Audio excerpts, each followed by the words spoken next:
Hello, everyone, and welcome back to another episode of the Konich-Yeehaw podcast. I'm Talya. And I'm Jared. And on today's episode, we are going to talk what we are watching this season. We're in winter. We're in winter. Yes. 2024. Winter 2024. Yes. So we actually have technically two things that were continuing from last season, but we started one really late. Yes. So, yes. Let's go with the first one, though. Undead Unluck. Still continuing. Still pretty good. Seems to be getting a little bit more, concentrated. Goal-wise. I have conflicting feelings about Undead Unluck. Really? Yes. Because it's kind of all over the place. Mm-hmm. There's no real, solid plot progression. Things just kind of happen. Right. And then it goes to the next thing, and then that kind of happens. Nothing is really ever explained about things. You get a lot of words thrown at you. Right, yeah. And, I don't know, it was, things just kind of happen. Mm-hmm. I feel I think that might be a bad review of it, but, I don't know, I feel like I, turn my brain off watching this show. Mm. They just, say things, and I watch the action, and then that's it. Okay. I mean, I enjoy it. Right, yeah. But, is it, show of the season? Uh-huh. I don't know. I think that I can agree that for some people, it might be, considered complicated to watch. I really like it. Mm-hmm. And I really like the lore of what's all happening and how I really like how crazy it is. Yeah. And how some things don't make sense. Personally. Mm-hmm. I do not know where it's going to go. No idea. No idea.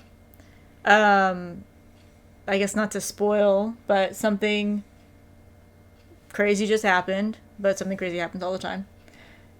And we'll just see where it goes from there, right? I really like it. I like the action. I like the characters. I think it's a good show. Mm-hmm. The next one, once again, this show is continuing. We just started it late. It's Frieren, Beyond Journey's End. Mm-hmm. We did not talk about this show at all in the last season because it was under our radar. And we are very behind on it. We're very behind, right now. So we're playing catch up. We're watching as many random episodes as we can, just here and there. But it's really good. It is really good. And you know what? It's probably one of the best shows that have come out in a long time. I can agree with that. It's really well written. Yeah. Parallels, fantastic. I mean, just the storyboarding, you can tell. It's really good. Essentially, since we haven't talked about it yet, I'll go ahead and just explain. It's in a high fantasy setting following an elf mage who went on a hero's journey with her other companions. As an elf, she is really old, and has seen a lot of things. And at first, this hero's journey was kind of just a blip. Quote-unquote just blip in her life. A 10-year trip. It's just a short 10-year trip, But as time moves on and her companions in this journey, who are human, are passing, she comes to terms with, those 10 years are actually pretty important. And I learned a lot about the world and about myself. She learned a lot about herself and about the world during those 10 years because of her companions. But as the title suggests, it's Beyond Journey's End, so we don't get to see any of that hero's journey. It's just her after it. And she takes on an apprentice, and they're just kind of going around tidying up whatever conflicts arise. And it's really good. It's really good. It's really good. I typically don't go for high fantasy stuff, so I was surprised with how much I like it. I like to say that. Okay. let's go from one high fantasy to another. Delicious in Dungeon. Yes. Yes. Delicious in Dungeon is about also high fantasy dungeon party going around. Well, okay. I guess we should talk about what the actual... Yeah, like, there's just get to the point. Well, there's a goal, Yeah. but the goal is, like, put on such a far back burner. Yeah, it really is. So, the show opens with our team, our party, going at a boss, going at a dragon. It's a red dragon. And one of them gets eaten. But just in the nick of time, the rest of the party gets, like, the mage casts a spell to get the rest of the party out of the dungeon so they don't die. They want to go back through the dungeon all the way back to the red dragon, which was, like, considered a high-level area, and get to their friend and defeat the dragon before she's digested. Yeah.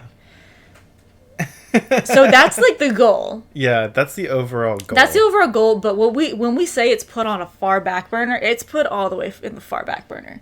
Because what the show is actually about is how when you go through a dungeon, you don't really find a lot of food to eat.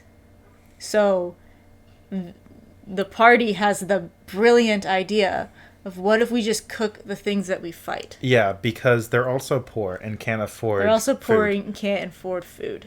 So they that's meet like up. the plot. Yeah. Like what's So actually happening. I'd say the main character, Right. The warrior, he's always dreamed of eating monsters, and then they come across this guy who's like a dwarf who has like Experience. he has experience cooking monsters. Like that's his passion. Yeah. So they go through the dungeon together so that he can cook these monsters that they fight. And so Yes. they can enjoy it together. Yes. And then there's two other party members. One is indifferent about it. The other is grossed out Hates by it. it. The other hates it. So once again, I'll reiterate, I don't really go for high fantasy stuff. Honestly, I don't think I'm as into this show. This show isn't as good as I thought it was going to be. I thought it was going to be... I don't know. I don't know what it is about it that's just like kind of lackluster to me. It is, yeah. Because, you know, on paper it's like, okay, they're going through... They're fighting things that are interesting. Like one of the quote-unquote monsters, the living armor. Like, that was a really interesting take on it. Yeah. And I can agree that was a really interesting take on living armor. But I kind of didn't care. Yeah. Like, I don't know. Yeah. It's kind of lackluster to me. Yeah, I mean, there really isn't a plot. It's just about eating food. Yeah. Which, I will say, this is basically just another show, but, like, reverse. So there's a show called Restaurant from Another World. Right. And what it is that it is a, like, Japanese chef and has a, like, restaurant where the doors open and these high fantasy people eat regular people food in, like, our world. Okay. This is like the opposite of that. Yeah. This is like we are not eating regular food. No, We're it's all eating, weird. Yeah, weird food. And but both shows have the same premise. There's a very, very loose plot in each episode, and the main focus is the actual food itself being cooked. Right. So they're like with this show, they're like kind of making real food just out of unconventional materials. Right. Like so they make like omelets, but it's out of like snake eggs. Yeah, the chimera eggs. Yeah. Yeah. So I think it's interesting. It's interesting. But like it's not like it was super hyped up. It was very hyped super up. hyped and up. all I'm saying is Frieren is better. Yeah. Like, if you want to watch something high fantasy, Frieren's better. Okay. Let's move on to the only thing that is not romance that we're watching, besides these two, or these few. Metallic Rogue. Let's talk about Metallic Rogue. I'll start off by saying it's Rouge. I'm so sorry. Rouge. Rouge. I've Rogue? like Rouge. it's Rouge because her name is Rouge. So dumb. Okay, whatever. It'd make more sense if she was a rogue, though. Or whatever. Okay, Rouge, whatever. Metallic Rouge. Let's talk about Metallic Rouge. Okay. It's okay. Yeah, so I also thought that this show... I mean, it didn't get, like, a lot of hype. It didn't. But it got some hype, especially because it's, like, you know... 2 girls on the cover, and then there's a robot in the background. It's like, whoa, are we gonna get some, like, mecha lesbians? Maybe? Yeah. And the answer is no. The answer is no. The answer is no. It's more like Kamen Rider meets Blade Runner. Yeah. So, okay, first of all, first episode is not good. I'm gonna go ahead and go straight out and say that the first episode, I was like, doubt. I'm telling you, I think that first episode was a pilot episode. Mm-hmm. Like, I don't think it was actually supposed to be with the rest of the show because it's so standalone and means absolutely nothing. Yeah. Like, so the premise of Metallic Rouge is that, well, okay, sci-fi Blade Runner shit is happening, first of all. We got slave race, the Neens, which are androids. Yeah, I think so. Yeah. Maybe. We get a lot of sci-fi terms that are thrown around. There are visitors, which are aliens that are good that came to Earth, but then there are bad aliens that came to Earth, and I forgot what they're called. Usurpers. Usurpers. Okay, so we got factions and. Politics. Neither of these things have been really relevant. They haven't been really relevant. What's relevant is the Neen so far. Yeah. And then our 2 main characters, there's Rouge, which is the secret Neen. They call her a Neen, but she's not really a Neen. So the thing with the Neen, and I call them a slave race, is because they all are programmed with the Asimov code, which if you guys are familiar with iRobot and Isaac Asimov, it's the 3 rules that robots can't break, and it's the main one is that they can't harm humans. Yeah. I forgot the other 2. Sorry, but the main one is that they cannot bring harm to humans. So that means that they can't rebel. Mm-hmm. They are never going to be violent with humans. So slave race, right? So Rouge is not a Neen in that sense because Rouge doesn't follow the Asimov code. Right, because. There were 9 immortals? There are 9 immortals. Oh, that's another term that's thrown around. The immortals. Pretty sure those are Neens that do not have the Asimov code. That don't have the Asimov code. Yeah. So, Rouge is one of those. Also, Rouge, dumb. I'm just going to say it. Very dumb. Rouge is dumb. Kind of ditzy, but mostly dumb. Mm-hmm. Doesn't know what's really happening around her, it seems. It's almost as if she's written like a 7-year-old. Yeah, it's weird. We're like kind of getting some like baby steps towards maybe something happening where Rouge met somebody on a train that said, "You are free." Because, I mean, Rouge looks like a person. Rouge doesn't look like a Neen. Rouge looks like a human. And this person said something along the lines of, like, you are free. You're free to do whatever you want. Like, you have free will. Because people have free will, right? Yeah. And that made Rouge start to question, like, the other main character, whose name is Naomi, who is programmer? Yeah, who knows what she is. I don't know what's Naomi's deal, but Naomi is, like, her handler, essentially. Yeah. Who gives Rouge missions, and Rouge becomes, like, this robot person, right? The Metallic Rouge. The red gladiator? Something like that. Is what they called it. And, like, fights people. I don't know. But we're getting some, like, baby conflict of Rouge finally said to Naomi, like, I'm free. The woman on the train said I'm free. And Naomi said, you are not free. You are not free. You are a robot and I control you. And Rouge is like, I don't like that. And then walked away. Yeah, and then she started doing the plot. And then she started doing the plot. Yeah, doing the plot on her own, which I don't know, man. I don't know how many episodes there's going to be. Probably 12. Probably. But you know what I wish this was? Mm-hmm. I wish that this was like a 10-episode show that like every episode was just a fight. Yeah. I honestly think that if they just gave up on this plot that they're trying to put together, Right. Because the fight scenes are really cool. They're really cool. Yeah. The fight scenes are awesome. And the robot and the robotification. So remember how I said I thought it was a mech? It's not. It's just like a person-sized robot. Yeah, she like goes armor. into It's armor. Yeah, she goes into this like beast mode. Yeah. Like, and all the immortals do. Yeah. They've already showcased like some of the other immortals. and they look cool. They look really cool. They look really cool. But like, I wish that they were just shown those, and because I think this is an original story, so it's not like there's a. Let me check really quick. Yeah, it's original story, so it. No, it's not. Yeah, it is. Oh, mine says original. Oh. Mine says manga.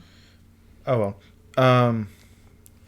So, but basically, like, it's weird right now. It's weird. I mean, maybe we'll keep watching it. We've already gotten 3 episodes in. We'll see. We'll see. Okay. Everything else is romance. So we're going to start. I've already decided. We're going to start at the most normal. It's a webtoon. Webtoon. Okay. We're going to start with the most normal romance. And then we're just going to get really wild as we keep going. I'm telling you guys. We're going to get really wild. Okay. The most normal one. Signs of affection. Yes. Very good. It is very good. Signs of affection. Premise. Main girl, Yuki, is deaf. And they're in college. That's also important. Like, deaf. Yes, like, deaf. cannot speak deaf. No, cannot speak, only signs, / writes notes and whatever. They're in college, Yuki's 19. And romance plot, right? Bumps into a... Pretty boy. Pretty boy. Oh my goodness. This boy is so pretty. Jumps into a pretty... runs into a pretty boy, Utsumi. And they're just kind of hitting it off. Now, Itsumi is like this world traveler, backpacker extraordinaire who can speak like 5 languages and is always not in Japan. Yeah. And he works at this bar. They also go to the same college. And they go to the same college, yes. Yuki's best friend is in a club with him. So that's kind of how then Yuki's best friend is like, oh, I know where he works. Let's go swing by and be like, hey, wow, crazy seeing you here. But he is, I mean, the minute I saw him, I said, I have never seen a man more written by a woman. This man is written by a woman. He is so suave. You know what though? He does some real creep stuff. He does do some real creep stuff. He does some real creep stuff, but it's like he's pretty, so it's okay. He's pretty and like she's into it, so it's fine. He does this thing where he keeps touching her face. He keeps like patting her on the head. Well, I'm talking about whenever he goes like that. Oh yeah, like, whenever he's trying to get her to like look at him, so that they can communicate. Because obviously, like they can only communicate whenever she's looking at him. Yeah, right? so he like lifts her chin or like just her whole face. Yeah. He's really into the personal space. That's like something that she brings up too. Like, kind of odd, but he wants to learn sign language, so she wants to teach him, and they have a crush. She definitely has a crush. Oh yeah, she's in love. But he seems to have a crush on her as well. Oh yeah, based on what he's saying. They want to like. He's like, I want to get to know you. He specifically says, I want to be a part of your world. I want to be a part of your world. Yeah. What did I say? It's written by a woman. This is written by a woman. So very good, very pretty, good romance. Okay, we're going to get a little wilder. Hokkaido gals are super adorable. I think we've said this before, but I am a big fan of Gyaru's. Yeah. Like, I love a Gyaru character, and will watch a show, at least start a show, just because one of the main characters is Gyaru. Yes. So this is now high school romance. Plot is boy, From Tokyo. main character boy from Tokyo, Tsubasa, moves to Hokkaido, which is in northern Japan. Yeah. It's cold. I think it's There's the snow. northernmost part, but it's like the snow part of Japan. It's like always snowing all the time. It's also in winter, so. And it's also, well, right now it's in winter, yeah. Yeah. So Tsubasa moves to Hokkaido to live with his dad Dad/grandma. Grandma, and he has like never left Tokyo. So he's cold. That's the plot, is that he's cold. But then he runs into Fuyuki. I don't remember. I think they call her Minami. Minami. Okay, then he runs into Minami, who is this gyaru, cold can't keep a bitch down. Yeah. Kind of girl who's wearing her short skirt and her big oversized pink sweater and her blue long nails are out and her blonde hair is flowing and all that stuff, right? Peak character design. Peak gyaru, like. And they run into each other at a bus stop because Tsubasa's an idiot and got out of taxi cab way too early. Yeah. And Minami is like, we can get on the bus together and we go to school together. And she's just like, she's a gyaru. She's a preppy, energetic girl. But her thing is that she's lived in Hokkaido her whole life. So when she hears that a boy from Tokyo is going to be in her class, she's like, oh my gosh, a city boy? Yeah. I want to see the city. Like, what do you do for fun in Tokyo? Like, she's super And then into he's it. like, I'm a loser and do nothing. I'm actually a loser in Tokyo. But it's super cool that you think I'm cool. So she's like into him. Mostly because he's from Tokyo. And yeah.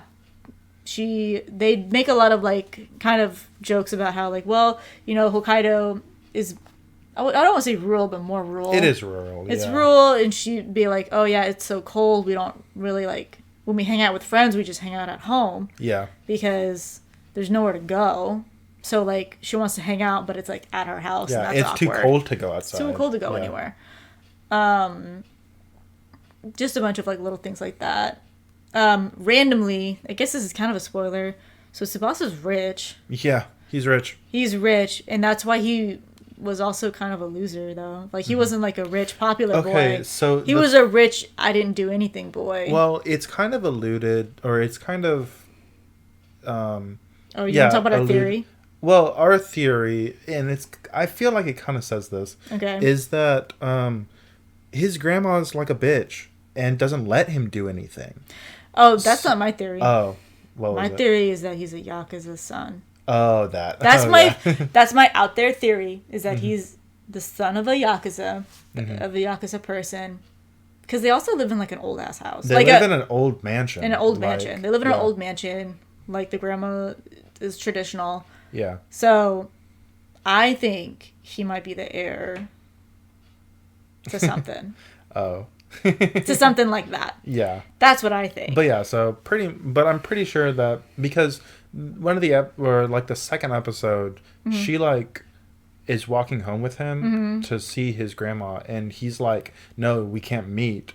And then because my grandma's weird about us having close relationships with people. Yeah. Well, because he's rich. Yeah.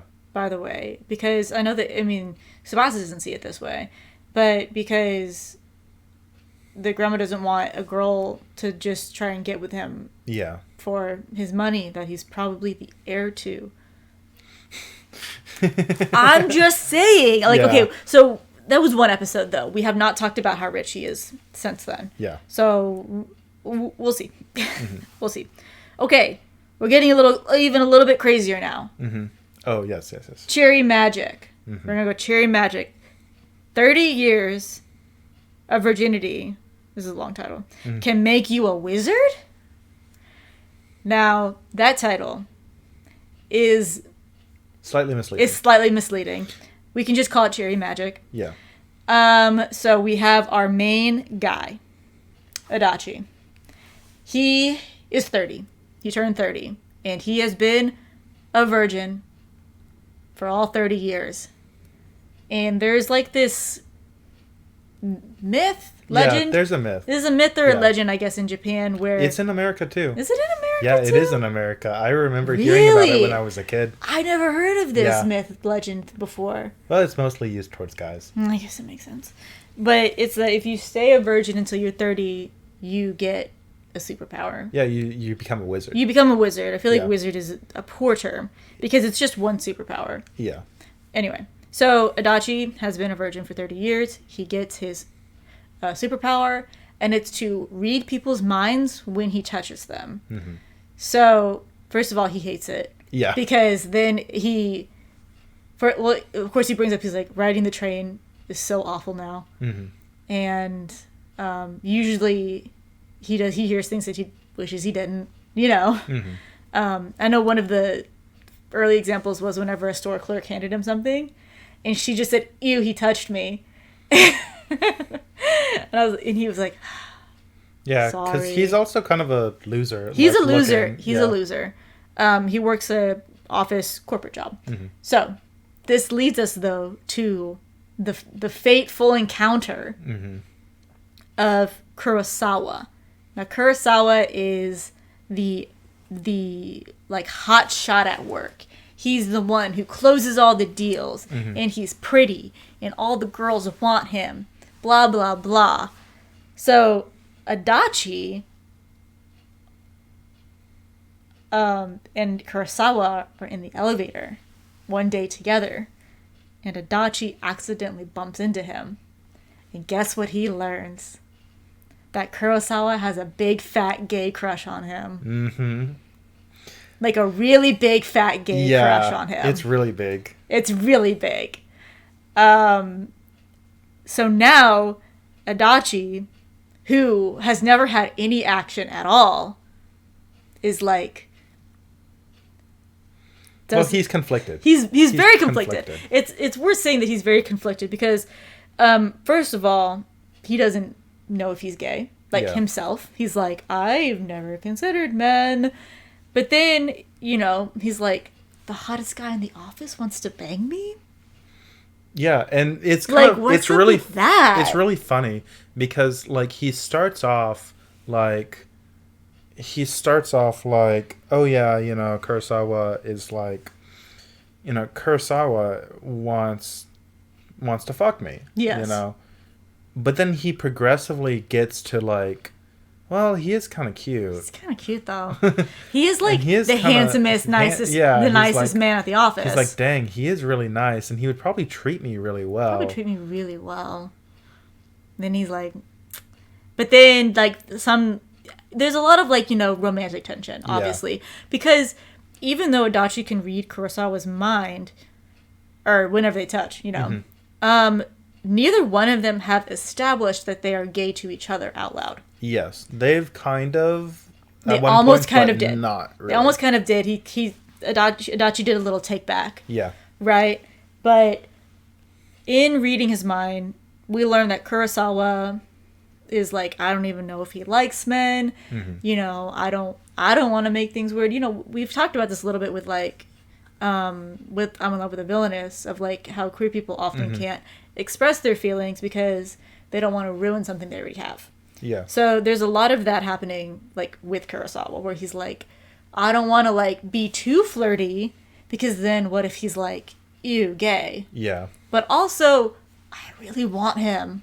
I really want him to like me, and I really want to kiss him and stuff. And then Adachi is kind of floating in this middle ground of maybe, I don't know. Although we did recently learn that this is Kurosawa's first gay crush. It is, yes. Which I thought was an interesting point. Mm-hmm. So, obviously, both these men are in their 30s. These are adults. Mm-hmm. But Kurosawa... What happened one night is Kurosawa got really drunk. Adachi took care of him. And there was a click, a zing moment where Kurosawa was like, this guy's kind of cute. This guy's kind of cute. So I really want to see where it goes. Yeah, me too. I actually like this more than I thought I would. Yeah. Like, I like this a lot more than I thought I would. And I do want to bring up one thing, and that is, how lucky are we this season that we have adult romances? Yes. Oh my goodness. Thank you for giving us men in their 30s trying to figure it out. Yeah, but I mean, college students. college students as well. Yeah. You have adult romances. We have adult romances. That's really It's rare to really see. nice. Yeah, Like, it's really and nice. It's really nice. Yeah. I'm rooting for him. Okay. The worst one. The one where we're good. It's a little embarrassing to talk about. It's really embarrassing to talk about because it's embarrassing. It's embarrassing to talk about, so I would like to preface this by saying whenever we say this is the weirdest one, this one is like 18 plus, sensitive content, sexually explicit. Basically porn. Okay? I'm going to just preface it right now that if you're not into that, you know, that's fine. We didn't think we would really be into it either. And here we are. 4 episodes in. 4 episodes in. Having a good time. Yeah. So, this show is called Gushing Over Magical Girls. Now, when I read this, when you read it, it seems fine. But then you see the tags, and what the top tag is ecchi. We know ecchi is a genre of sexually explicit content, not quite pornographic, because it's not hentai. Yeah. It's not hentai. Sex doesn't actually happen. But explicit things. Yeah, it gets really close. It gets really close. But, you know, we read the description.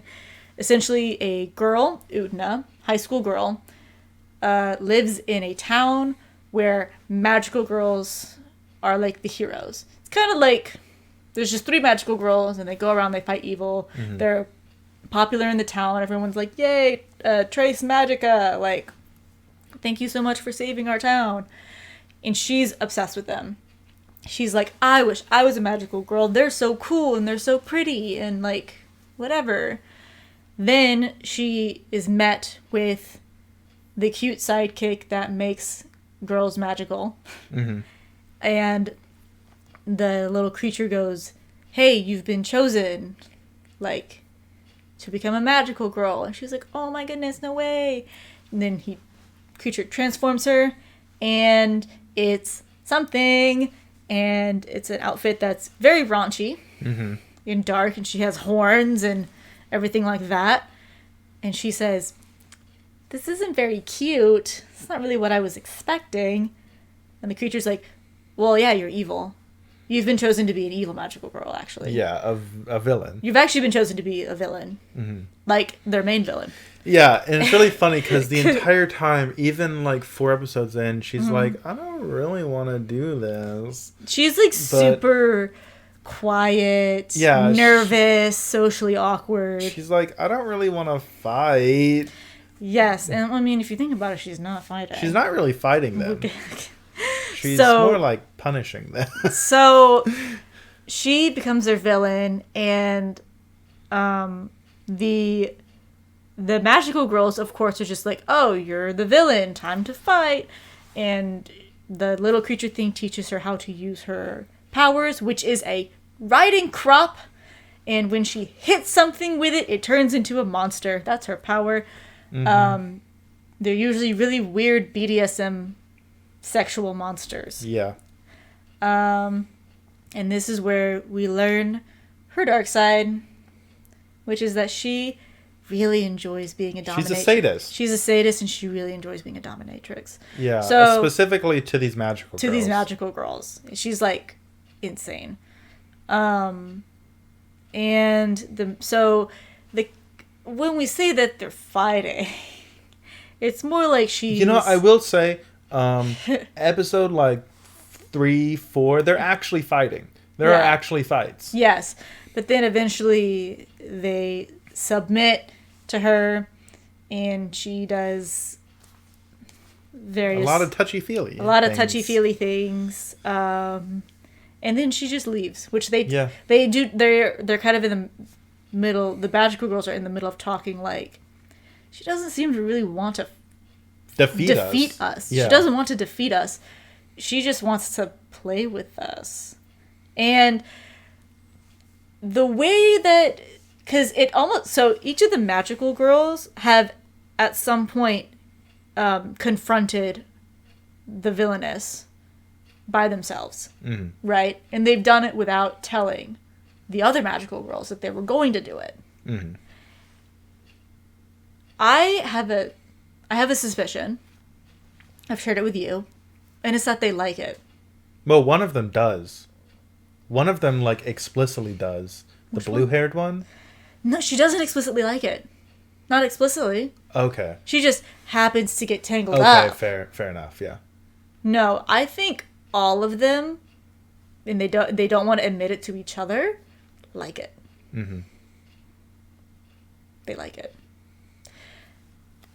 Whatever. So we still have so the villainess, like, she has a squad, by the way. Yeah. She's gonna get a squad. She has one member. She has one member right now who has a big fat crush on her. Yeah.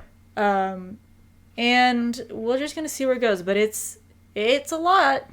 Yes, it is a lot. It is not for the faint of heart. Mm-mm. It is not for the faint of heart. There's some pretty explicit shots in there. Oh, yes. So we are watching that. Yes. I have some shows that I'm watching. Mm-hmm. I'll probably drop one of them. But it's worth mentioning because I watched the first episode of it. Mm-hmm. What I initially thought was going to be the same show of what we just explained is not, but actually the exact opposite. 'Tis Time for Torture, Princess. Mm-hmm. Not actually like that at all. So basically, it's this princess that has been captured, a warrior princess at that. So she's like strong and things like that. She has a sword. Yeah. And they use very mundane things to quote unquote torture her. So like the whole first episode is just about using food. So like she's very food driven, and so they like torture her by having her smell this food, and she can't have it. Yeah, and she's like, you can't have it unless you give us your secrets. And then it works. Yeah, and then it works every time. I know in the second episode, I think it's in the second episode, they like play Smash Bros or something. Like, it's really goofy. It's really silly. I don't know if I'm gonna keep watching it, but and then the show that I am actually really excited for, I saw a couple things about it, so I checked it out. It's Brave Bang Bravern, which is it's a mecha show, but it is super robot instead of well, it's kind of in between. So there are like real robot aspects to it. So like they have these mechs and they're all like, oh, it's a robot that we get in, we shoot some guns. But so then at the end of the first episode, these aliens arrive, and then the super robot like comes to get someone to pilot it, and they take out all the aliens. But it's very like tongue in cheek in that like in the first episode, he's like the robot. So the super robot can talk. Bravern is the name of the robot. He can talk. And he's talking to the pilot, who in the first episode, the pilot is actually like, so he's like the top of the class, right? Right. But only in simulations. Okay. So they get into actual combat with these aliens, and he is scared shitless. Okay. But he becomes the pilot, and so the super robot is like say the finishing move with me, like as we do it, and like says it, and then like at one point they're flying around, and the pilot's like, why is there music playing? And so it's really tongue-in-cheek. Yeah. And also a spoiler that I got that really made me want to watch this show is that so there's two characters introduced at the beginning, like an American and a Japanese guy. The Japanese guy is the pilot. Right. I think both of them end up piloting it at some point. They have a crush for each other. Okay. And the robot has a crush for both of them. So that's the love triangle. Wow. Yeah. So the sentient robot likes the pilots. yeah. Yeah. So That's fun. That's pretty fun. Mm-hmm. Yeah. Okay, and then lastly, we're just gonna mention it once again. Zom 100. We have one more episode to watch. It's just like a really... We just keep forgetting to watch it. Random thing that we just keep putting off. We only have one more episode to watch. And, yeah, that's all. We haven't finished it yet. But we will. Mm-hmm. And that, I think, about does it for this episode. Thank you guys so much for tuning in. Oh, we are on Twitch now. Yes, we are on Twitch now. So if you are into video games or just want to, like, you know, chat with us live, we are on Twitch at Konich-Yeehaw. Mm-hmm. Yeah. But thank you guys so much for tuning in to this episode. Talya. And Jared. Thank you guys so much. Yeehaw. Yeehaw.